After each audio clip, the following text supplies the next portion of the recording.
test, so I'm looking for values that are on the left side with a alpha level of 10%, which is not a good alpha level.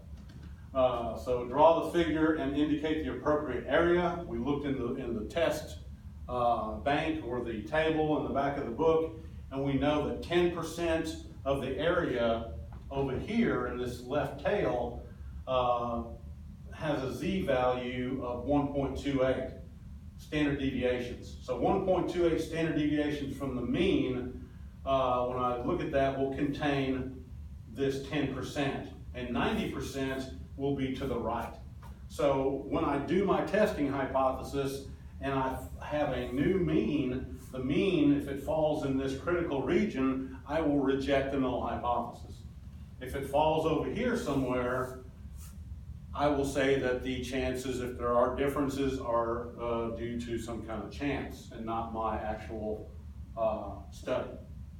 So find the area closest to 10% in the table E, and in this case it is 10.03, and then the z value is negative 1.28.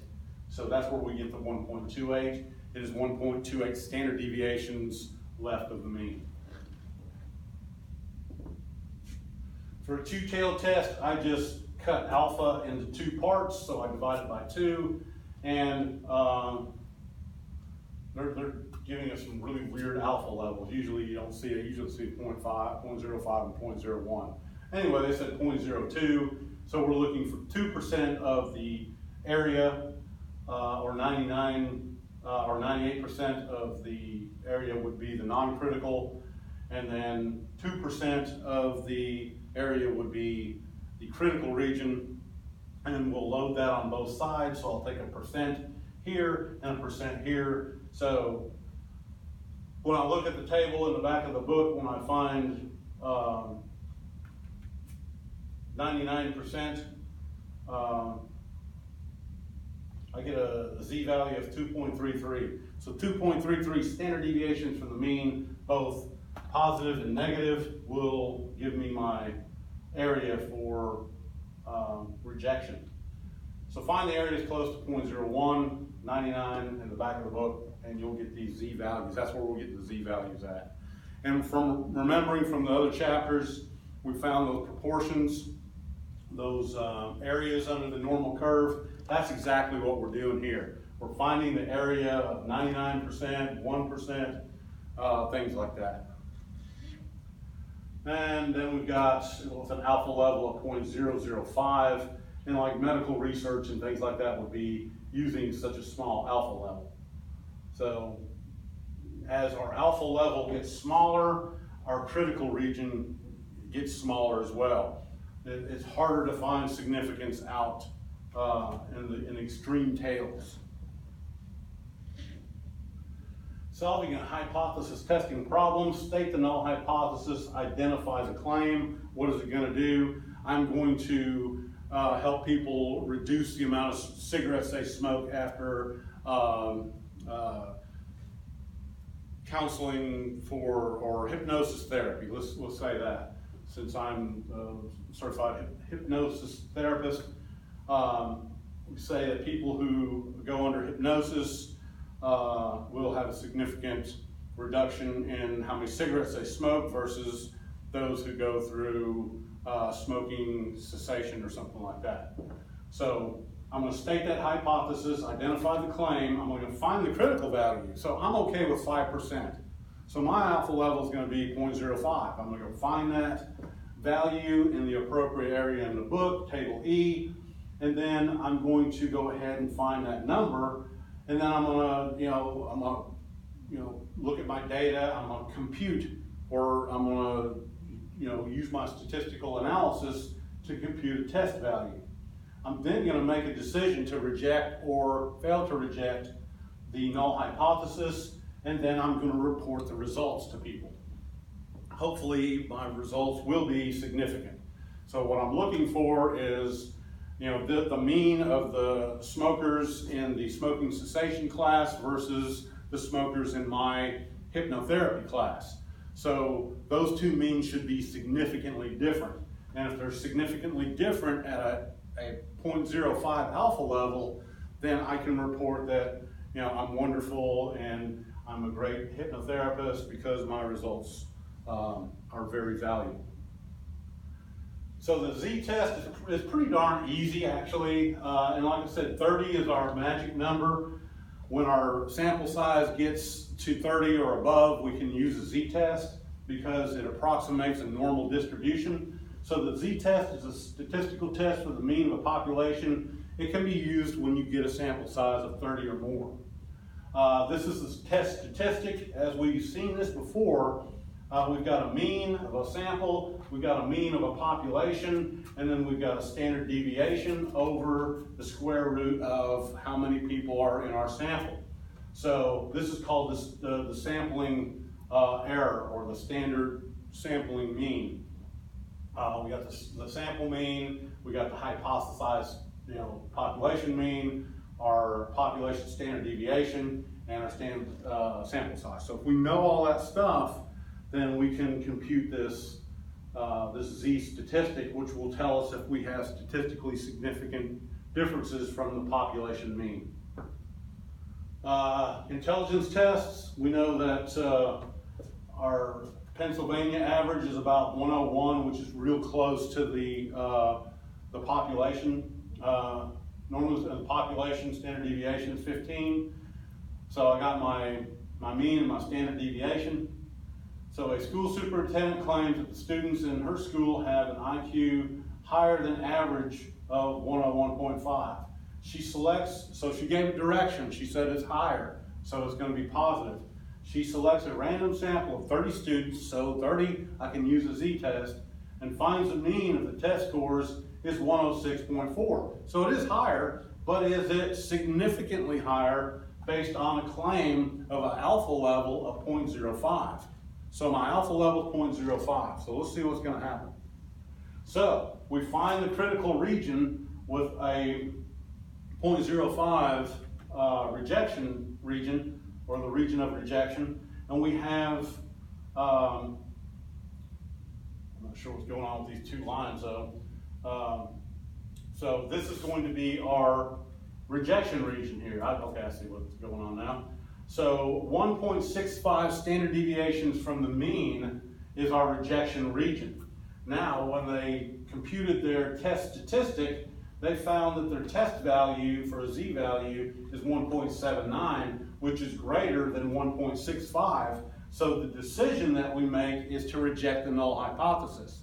Yes, it's true, the claim is true that her students have significantly higher IQ scores than the normal Pennsylvania student does, due to the fact that we have significant statistical scientific evidence to support that claim.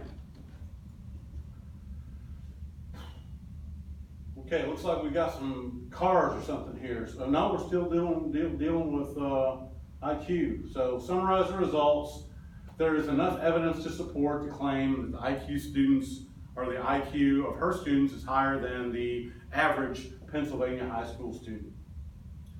So in sample 3.8, the difference is said to be statistically significant. However, when the null hypothesis is rejected, there's a 5% chance that I could have made a type 1 error. In this case, the probability of type 1 error is 5%. So the only person, like I said, is going to know that is a great statistician in the sky. Nobody's going to know if you made a type 1 error. Some more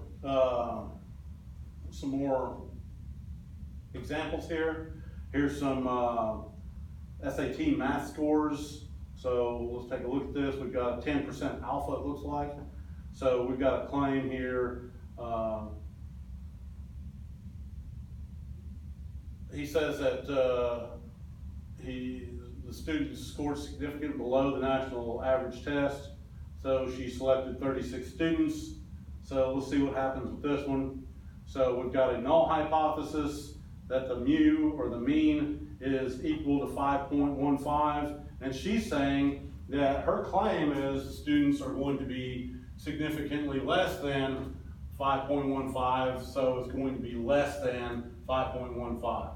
Find the critical value for 10%, and we find in the back of the book in table E and C, we've got a z-value or a critical value of 1.28 standard deviations from the mean.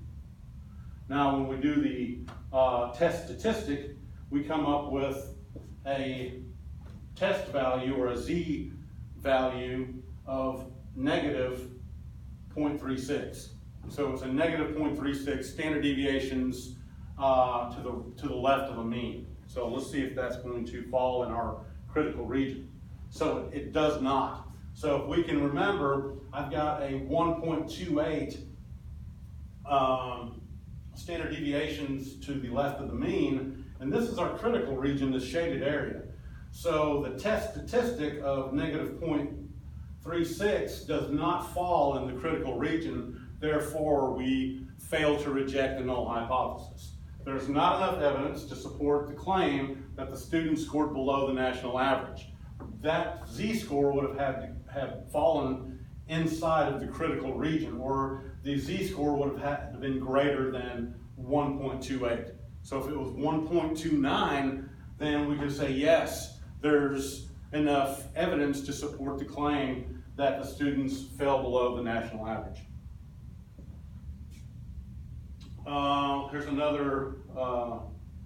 Here's another example. So we'll state the null hypothesis and identify the claim. It looks like we've got a claim that the mu is going to be equal to $24,672, and the alternative hypothesis is that it's not. So we didn't give any direction here. We're just saying that it's not going to be equal to $24,672. So let's take a look at these statistics. Step 2, find the critical value for 0.01, which is, when you look in the back of the book, for a two-tailed test, since we didn't give a direction, is basically plus or minus 2.58. So when I do my test statistic, I got a big score here. So I've got a test z-value of 3.04, which I already know that's going to be significant, just based on that big value. So let's take a look and see on the chart here. So 1.1. So make a decision, reject the null hypothesis since the test value falls in the critical region. So that 3 point z-score is going to be well beyond the critical regions. So there's enough evidence to support the claim that the average cost of rehabilitation at the particular hospital is different from $24,672. That's kind of how you do this stuff. P-value. I talk about p-value a lot, and it's like I say, the probability of making a type 1 error. So the other portion is basically the critical region, or the traditional way of doing it. Most of the time when you read research, you're going to see p-values, or the probability value, the probability of making a type 1 error. Basically is what it is.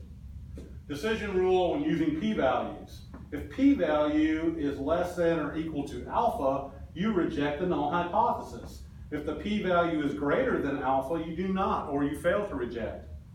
So step 1, state the hypothesis, identify the claim, compute the test value, and then find the p-value. Make the decision to reject or fail to reject the null hypothesis, and then report your results.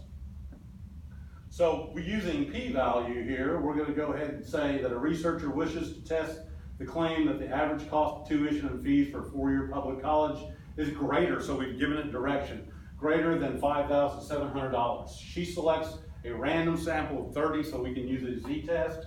For a 4-year public college, it finds the mean to be $5,950. The population standard deviation is 659. Is there evidence to support the claim at the 5% p-value, or the alpha level? So use the p-value method. State the hypothesis and identify the claim.